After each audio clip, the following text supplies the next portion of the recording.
10 ఏళ్లుగా అభివృద్ధికి నోచుకోక పడావుబడ్డ ప్రాజెక్టులు, కాలువ నిర్మాణాలను కాంగ్రెస్ ప్రభుత్వం ప్రారంభించిందన్నారు ప్రభుత్వ వైప్ ఆది శ్రీనివాస్.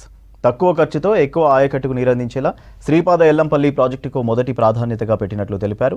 రాజన్న సిరిసిల్ల జిల్లా చందుర్తి మండలంలోని రుద్రంగిలోని లచ్చపేట తండ రిజర్వాయర్ను నీటితో నింపేందుకు కాలువ నిర్మాణానికి భూమి పూజ చేశామన్నారు ఆది శ్రీనివాస్. కాంగ్రెస్ ప్రభుత్వ హయాంలో ప్రాజెక్టులన్నింటినీ నీళ్లతో కలకలలాడేలా చేస్తామన్నారు ప్రభుత్వ విప్.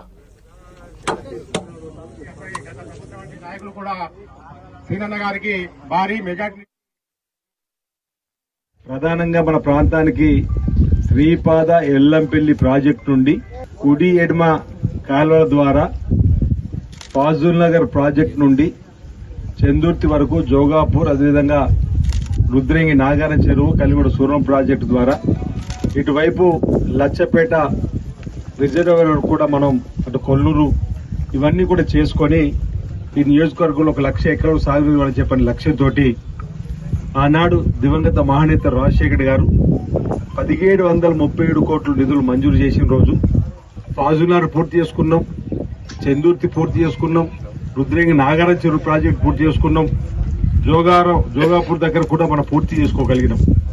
కానీ 2009 ఎన్నికల్లో నేను ఎమ్మెల్యేగా ఓడిపోవడం, ఆ వెంటనే 3 మాసాలు రాజశేఖర్ మరణించడం వల్ల మన ప్రాంత ఈ ప్రాజెక్టులకు ఎక్కడికక్కడ ఆగిపోయిన సందర్భం, ఆ తర్వాత గెలిచినట్టు వాళ్ళు పట్టించుకున్నట్టు సందర్భం అందరూ కూడా గమనించారు. నేను అనేక సందర్భాలు చెప్పిన, ఒకవేళ ఆ రోజు ఎమ్మెల్యేగా ఆ 1821 ఓడిపోయి ఉండకుండా ఉండున్నా నేను, లేదా మహానేత రాజశేఖర్ మరణించకుండా ఉండున్నా మన ప్రాంతానికి సాగునీరు ఎప్పుడు తీసుకొచ్చే వాళ్ళం అని చెప్పని అనేక సందర్భాలు కూడా మనం చెప్పుకున్నాం.